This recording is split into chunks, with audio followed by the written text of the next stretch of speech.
오늘 우리에게 주시는 하나님의 말씀은 신약성경 마태복음 9장 27절에서 38절의 말씀입니다. 신약성경 마태복음 9장 27절에서 38절의 말씀, 신약성경 14페이지와 15페이지입니다.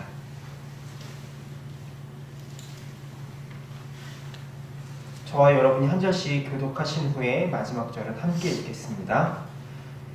예수께서 거기에서 떠나가실새 두 맹인이 따라오며 소리질러 이르되 다윗의 자손이여 우리를 불쌍히 여기소서 하더니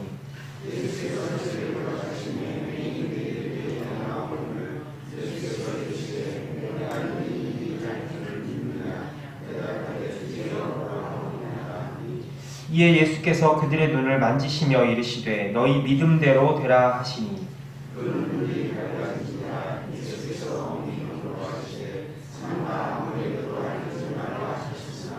그들이 나가서 예수의 소문을 그 온 땅에 퍼뜨리니라.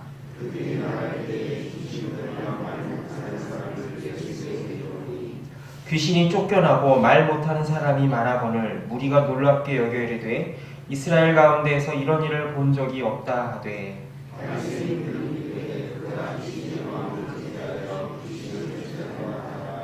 예수께서 모든 도시와 마을에 두루다니사 그들의 회당에서 가르치시며 천국 복음을 전파하시며 모든 병과 모든 약한 것을 고치시니라.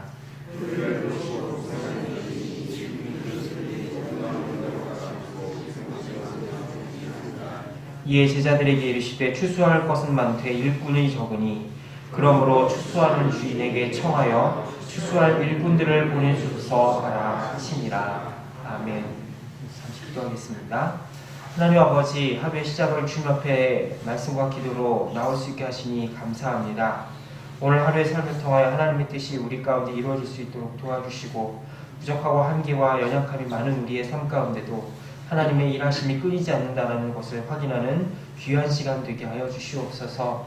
모든 영광 주께 돌려오며 예수님의 이름으로 기도합니다. 아멘. 신약의 네 복음서는 각각의 복음서마다 특징과 강조점이 조금씩 다릅니다. 오늘 우리가 함께 읽은 이 마태복음은 예수님이 유대인의 왕으로 오셨고 다윗의 자손임을 강조하며 구약과 율법의 새로운 해석자요 모세를 능가하는 권위자임을 강조하고 있습니다. 대표적인 본문이 바로 마태복음 5장에서 7장까지 이어지는 산상수훈이죠. 이 산상수훈에서 예수님은 구약의 율법을 신약의 하나님 나라라고 하는 새로운 렌즈에 맞추어서 기계적으로 율법을 지키는 것이 중요한 것이 아니라 그 율법 안에 담긴 정신이 무엇인지 그 뜻을 온전히 밝혀주셨습니다. 바로 신약에 오신 모세요.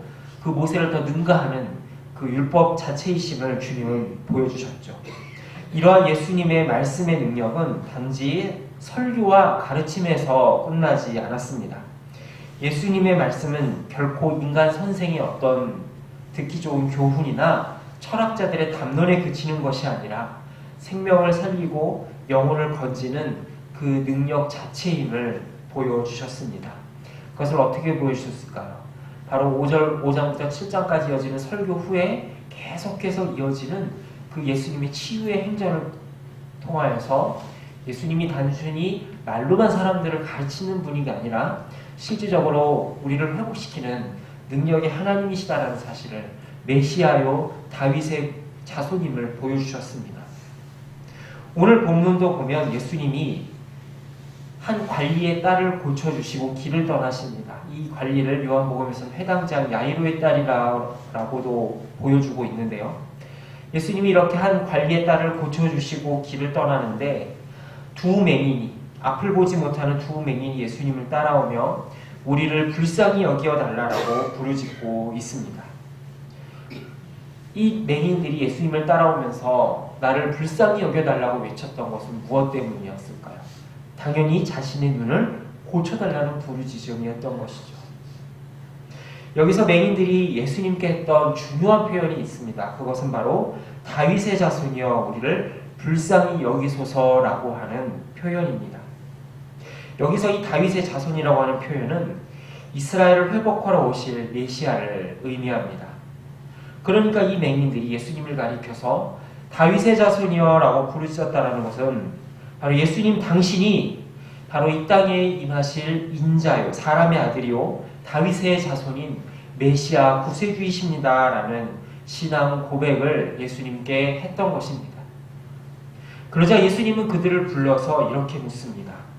내가 능히 이 일을 할 줄로 믿느냐라고 말이죠. 예수님이 이 맹인들에게 이 말씀을 하셨던 이유는 무엇 때문일까요? 그것은 이 맹인들의 고백을 믿지 못해서가 아닙니다. 오히려 그들의 믿음을 확인하고 굳건히 하며 온전한 믿음 가운데로 들어가서 예수님과 개인적인 관계를 맺도록 하기 위해서 예수님은 이 질문을 하셨던 것입니다. 예수님이 치유의 기적을 일으키심에 있어서 먼저 하신 일이 있습니다. 그것은 바로 병자들의 믿음을 확인하고 그들의 고백을 통하여서 예수님과 개인적인 인격적인 관계를 맺으셨다라는 것입니다. 이 인격적이고 개인적인 관계 토대 위에 바로 치유의 기적을 베푸셨다라는 사실을 우리는 주목해서 볼 필요가 있습니다. 많은 사람들이 자신의 문제를 가지고 주님 앞에 나와서 이 문제를 해결해 달라고 기도합니다. 물론 그런 여러 우리 앞에 놓인 발등에 떨어진 불과 같은 문제들이 우리로 하여금, 사람들로 하여금 교회의 문턱을 넘게 하고 주님을 만나게 하는 통로가 되는 것에는 분명한 사실입니다. 그런데 그 문제를 가지고 주님 앞에 나오는 데 있어서 우리가 한 가지 더 점검해 보아야 될 것이 있습니다. 그것은 바로 예수님은 나에게 있어서 어떤 분인가라는 사실입니다.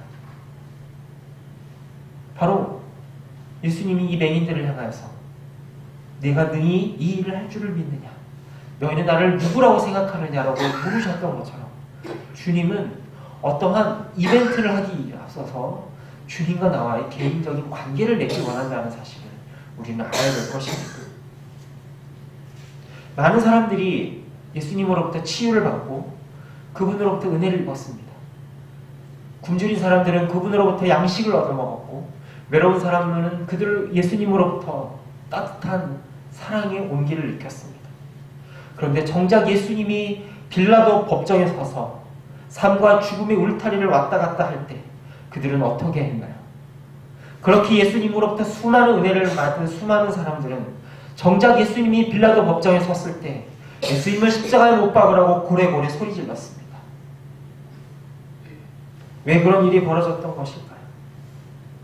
그것은 바로 예수님과 인격적인 관계를 맺는 것이 그들의 목적이 아니었기 때문입니다.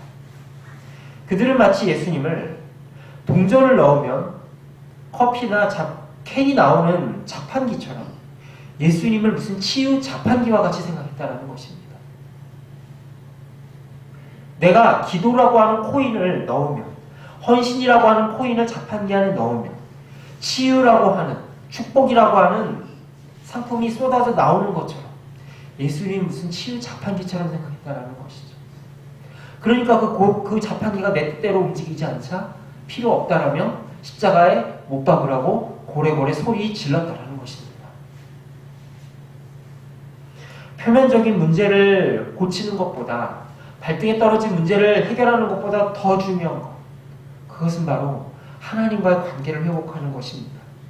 그리고 그것이 모든 문제의 회복의 근본이 된다는 사실을 예수님은 우리들에게 알려주고 있습니다. 그래서 예수님은 사람들을 치유하신 이후에 나가서 너에게 치유받았다는 소문을 아무에게도 내지 말라라고 말씀하셨습니다. 왜 아무에게도 얘기하지 말라고 했을까요? 그 예수님이 치유의 소문을 내면은 동네방네 사람들이 다 몰려와서 아까 나누었던 것처럼 마치 예수님을 치유 자판기로 오해할까봐 그렇게 하셨던 것입니다. 그럼 예수님은 어떻게 될까요? 정작 하셔야 될 일을 못하게 되는 것입니다. 그럼에도 예수님의 소문은 퍼져나갈 수밖에 없었습니다. 많은 사람들이 예수님으로부터 고침을 받았습니다. 그것은 누가 나팔을 불어서도 아니고 예수님이 인위적인 마케팅을 펼쳐서 일어난 일도 아닙니다. 그분의 존재 자체에서 뿜어져 나오는 거룩의 능력을 숨길 수가 없었던 것입니다. 그러자 이러한 예수님의 능력을 시샘하는 바리새인들과 서기관들은 예수님의 능력을 비방하며 그가 귀신의 능력을 힘입어서 기적을 행한다고 모함하기에 이르게 됩니다. 참 안타까운 일이죠. 오늘 본문에 보면 뭐라고 기록되고 있습니까? 백성들은 벌써 예수님의 하시는 일과 그분의 존재 자체를 보면서 이스라엘에 이런 일이 있었던가 라며 묻고 있습니다. 아무리 구약의 예언자들과 선지자들과 수많은 주의 종들이 구약 성경에 등장했지만 바로 예수님과 하셨던 일들을 할 수 있는 사람이 누가 있었던가라는 말이죠. 바로 그들은 그 예수님 자체의 모습에서 바로 그 예수님의 구세주 되심을 이미 발견하고 알아가고 있었는데 정작 구약 성경에 대해서 최고의 지식을 가지고 있었다는 종교 지도자들은 자신의 그 기득권과 이기심에 눈이 먼 나머지 그 예수님을 비방하고 모함하기에 이릅니다. 그런데도 예수님은 포기하지 않고 자기의 할 일을 계속하십니다. 인간적으로 볼 때는 얼마든지 포기할 수 있고 좌절하고 싶을 생각이 들 법도 한데 예수님은 포기하지 않으십니다. 무엇이 예수님으로 하여금 이 땅에서 자신의 사명을 포기하지 않도록 만드셨을까요? 그리고 끝까지 그 고난의 십자가를 향하여 전진하도록 만드셨을까요? 그 힘이 바로 36절에 나와 있습니다. 36절에 보면 이렇게 기록합니다. 무리를 보시고 불쌍히 여기시니 이는 그들이 목자 없는 양과 같이 고생하며 기진함이라 라고 말이죠. 거짓 선생들의 모함과 비방보다 예수님의 구원을 필요로 하는 다른 수많은 양떼들이 예수님에게는 더 눈에 밟히셨다는 것입니다. 그랬기 때문에 예수님은 그 수많은 모함과 비방과 그 스트레스에도 불구하고 기꺼이 그것을 감수하시고 자신을 필요로 하는 양떼들에게 가셨습니다. 그래서 천국 복음을 전하시고 모든 병과 모든 약함을 고치셨습니다. 그러나 아무리 전능하신 하나님의 아들인 예수님도 사람으로 오신 이상 시간과 공간의 제약을 받을 수밖에 없죠. 예수님 혼자서 그 자신에게 주어진 3년의 기간 동안 이 세상 오고 가는 모든 영혼들의 문제를 다 해결할 수는 없습니다. 그래서 예수님이 명령하신 해법이 있습니다. 무엇일까요? 바로 오늘 본문 37절과 38절에 나와 있습니다. 이에 제자들에게 이르시되 추수할 것은 많되 일꾼이 적으니 그러므로 추수하는 주인에게 청하여 추수할 일꾼들을 보내주소서 하라 라고 말입니다. 왜 예수님은 추수한 일꾼들을 보내라고 말씀하셨을까요? 그것은 예수님이 능력이 없어서가 아닙니다. 예수님은 모든 문제의 근원이 되는 죄의 문제를 해결하기 위해서 바로 속죄제물로 자기 자신을 하나님과 인류를 위해 드리기 위해 오셨습니다.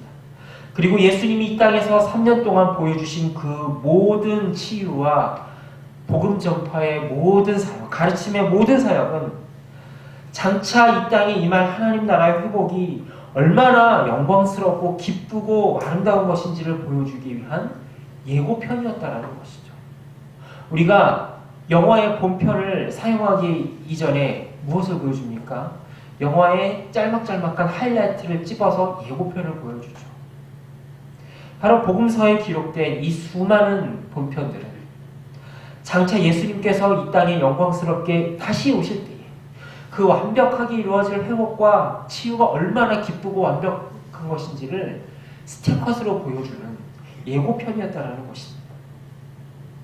그러기에 이 사역은 예수님 이후에도 그분이 오시는 그날까지 계속 이어져야 된다는 사실을 성경은 우리들에게 강조하고 있습니다. 오늘 우리가 이 자리에 함께 말씀을 나누며 영광스러운 자리에 함께 있을 수 있다는 것은 이 명령에 순종하여 그 뒤를 따랐던 수많은 이들이 있었기 때문에 가능하다는 사실을 우리는 잊지 말아야 할 것입니다. 그렇기에 이 명령은 지금까지 이렇게 수많은 사람들의 헌신에 의해서 이어졌던 것처럼 우리에게서 그쳐서는 안 됩니다. 계속해서 이어져야 된다는 것이죠. 어떻게 이 명령을 이을 수 있을까요? 바로 우리 자신이 복음의 말씀대로 우선은 사랑하는 삶을 이어가야 됩니다. 주님과의 교제에 우선순위를 두고 기회가 되는 대로 힘이 닿는 대로 교회를 위해서 세상을 향한 섬김에 힘쓰라고 주님은 우리에게 분부하고 계십니다. 그러나 사실 그것만으로는 부족합니다. 우리가 다 살아가는 삶의 자리와 부르심이 다르기 때문이죠. 어떤 사람은 주부로서, 어떤 사람은 회사원으로서, 어떤 사람은 공무원으로서 나를 위해서 일해야 되고, 어떤 사람은 사업으로, 또 어떤 사람은 자영업으로, 수많은 삶의 자리에서 각자의 부르심이 다 다르기 때문에 이 명령을 완벽하게 수행하기라는 개인의 힘으로는 사실 불가능합니다. 그래서 누군가는 이 주님이 분부하신 추수의 일을 전적으로 전담해서 이 일만을 전심으로 맡아서 헌신하는 일꾼들이 나와야 된다는 사실을 성경은 우리들에게 보여주고 있는 것입니다. 이것은 어떤 신분의 문제, 영적으로 우월하느냐 떨어지느냐의 문제가 아니라 부르심의 문제라고 하는 것이죠. 최근에 교단 신문이나 교계 뉴스 그리고 방송이나 여러 기독교 TV에 반복적으로 강조하면서 등장하는 중요한 주제 하나가 있습니다. 그것은 뭐냐? 신학생 자원이 급감하고 있다는 이야기입니다. 제가 신대원 들어갈 때만 해도 광나루 신대원 경쟁률이 5대1, 6대1 막 이렇게 했었는데요. 최근 5년에서 10년간에 이 지원율이 좀 이런 표현을 써서 죄송하면 떡락을 했다라고 합니다. 주가가 떡락한다라는 표현을 쓰는 것처럼 이 지원율이 급격히 하락을 해서 저 광나루 장신대 신대원마저 겨우 정원을 맞출 정도라고 합니다. 이제. 그러니 이제는 지방신학교들은 얼마 안 있어 문을 닫아도 사실 이상하지 않은 것이 지금의 현실이라고 하죠. 그리고 그렇게 해서 신학대학원에 들어간 사역자 자원들도 더 이상 현장에서 사역을 하기 싫어하는 사역 기피 현상이 팽배해져 간다라고 합니다. 그래서 예진역에 사실 지방에서는 교역자 구하기가 힘들었었는데 이러한 현상이 이제는 서울과 수도권마저 확대되어 가고 있습니다. 해외 선교사의 경우는 더 심각한데요. 지금 현재 해외에 파송된 선교사들의 대부분은 80년대, 90년대 우리나라 교회가 한참 성장할 때 해외에 파송된 선교사들인데요. 이제 얼마 안 있어 그분들이 이제 곧 은퇴를 앞두고 있는데 그 뒤를 선교사들은 턱없이 부족한 것이 현실입니다. 언어와 풍습과 인종이 같은 자국민들도 목회하고 전도하기 싫어하는데 자기와 다른 타민족을 위해서 헌신하고 전도하기를 바라는 것은 언감생심인 것이죠. 해외 선교에 있어서 중요한 이 선교 동원과 굉장히 중요한 이 동기부여를 해온 선교 한국이라고 하는 단체가 있습니다. 이 단체는 약 2년마다 선교 한국이라는 큰 컨퍼런스, 세미나와 대회를 열어서 젊은이들에게 선교의 중요성과 동기부여를 해온 역할을 했었는데요. 옛날에는 정말 구름대 같은 젊은이들이 몰려와서 그 선교에 관심을 보이고 실제로 선교에 장기로 단기로 수많은 사람들이 헌신을 했습니다. 그런데 세월이 지나고 특별히 코로나를 기점으로 해서 이제는 이 대회를 유지할 수 있을지조차 고민이 된다라는 이야기를 하고 있습니다. 오늘 우리가 누리는 이 영광스러운 영적인 축복이 누군가의 헌신과 결단으로 이루어진 것이라면 누군가는 계속해서 이 헌신을 이어가야 될 사람이 나와야 된다는 것입니다. 그러면 공동체는 무엇을 해야 될까요? 공동체는 이러한 헌신자들의 결단이 꺾이지 않도록 이들이 포기하지 않도록 이들을 후원하고 지지하고 기도해야 될 책임이 있음을 우리는 잊지 말아야 될 것입니다. 그것이 바로 추수할 일꾼을 보내주소서라는 성경의 가르침에 순종하는 길이며 이 부르심에 순종할 때에 우리는 하나님이 이루시는 영광스러운 회복과 놀라운 치유의 역사를 이어가는데 동참하는 영광을 누릴 수 있을 것입니다. 그리고 하나님께서는 그 하나님의 촛대를 우리 가운데 옮기지 아니하시고 계속해서 그 영광스러운 불빛을 우리 민족 가운데 우리 교회 가운데 비추어 주실 줄로 믿습니다. 이 시간 함께 기도하실 때 하나님 아버지, 나와 하나님과의 개인적인 관계를 회복하며 주님만이 나의 유일한 치유와 회복의 근원이 됨을 잊지 않게 해 주시옵소서. 기도해 주시기 바랍니다. 또한 해외 선교사님들을 위해서 기도해 주시기 바랍니다. 사역함에 있어서 하나님께서 부족함이 없도록 채워주시며 그 선교지에서 귀한 결실을 맺게 하여 주시옵소서. 코로나와 경제 위기와 전쟁과 갈등과 같은 수많은 위기가 선교 현장에 있지만 하나님 선교사님들을 머리끝부터 발끝까지 지켜주시고 하나님 함께 해달라고 기도해 주시기 바랍니다. 또한 휴가 중인 담임 목사님들과 우리 교회 교역자들을 위해서 기도해 주시기 바랍니다. 담임 목사님 힘있게 쉬시고 또 안식 가운데 새 힘을 얻어서 우리 공동체를 이끌어나가기에 부족함이 없도록 하나님께서 능력을 부어주시고 또 다른 교역자들도 힘있게 교회를 섬길 수 있도록 함께 해달라고 기도해 주시기 바랍니다. 특별히 우리 교회 전도사님들을 위해 기도해 주시기 바랍니다. 전사님들은 우리 교회를 섬기는 교역자임과 동시에 우리 교회가 기르는 또 다른 묘목과 목판이라는 사실을 우리는 잊지 않아야 될 것입니다. 그래서 그들이 잘 자라서 그들이 더 큰 나무가 되어 한국교회를 섬기는 일꾼이 될 수 있게 해달라고 함께 기도해 주시기 바랍니다. 기도하겠습니다. 살아계신 아버지 하나님, 이 시간 아버지 하나님, 하나님의 놀라운 치유의 능력을 소망하며 아버지 앞에 나아갑니다. 아버지 이 시간 역사해 주시고 아버지 함께 해주시사 아버지 하나님 이 시간 우리에게 능력을 부어주시옵소서. 아버지 하나님 치유와 모든 급한 문제 이전에 하나님과의 온전한 개인적인 관계를 회복할 수 있도록 도와주시고 우리 선교사님들 아버지 부족함이 없도록 하나님께서 채워주시옵기를 간절히 소망하며 기도합니다. 또한 아버지 하나님 밑에 목사님과 아버지 교회 하나님의 개인적인 회복해 주시옵소서. 하나님 이들이 아버지 하나님 하나님의 귀한 제목이 될 수 있도록 아버지 하나님 인도하여 주시고 함께 해주시옵기를 간절히 소망하며 기도하고 주의 역사해 주시고 함께 해주시고 이런 주님 소망하며 기도합니다. 주님 역사해 주시옵소서. 우리의 진정한 회복의 능력이 되시는 하나님 아버지, 수많은 문제들을 앞서 주님의 거룩한 얼굴을 보기 원합니다. 영광스러운 하나님 아버지의 광채를 볼 때에 우리의 모든 문제가 이미 사라지고 없으며 구주와 나만 남은 영광스러운 자리가 바로 주님과 우리와 함께하는 그러한 자리임을 보게 하여 주시옵소서. 그리하여 주님, 내가 그토록 바랬던 그 소망과 기도 제목 이전에 주님이 나의 가장 큰 소원이요 기도 제목임을 발견하는 은혜를 더하여 주옵소서.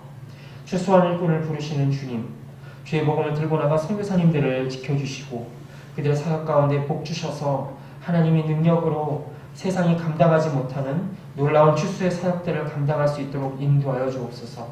또한 우리 한국교회와 모든 지역교회들을 긍휼히 여겨주셔서 주님의 제자의 추수꾼으로 나선 이들이 기쁨으로 사명을 감당하며 교회는 이들을 위해 기도하고 후원하며 함께 하나님 나라를 확장해가는 일에 동참하는 영광이 끊이지 않게 하여 주옵소서. 예수님의 이름으로 기도합니다. 아멘. 주기도로 마치겠습니다.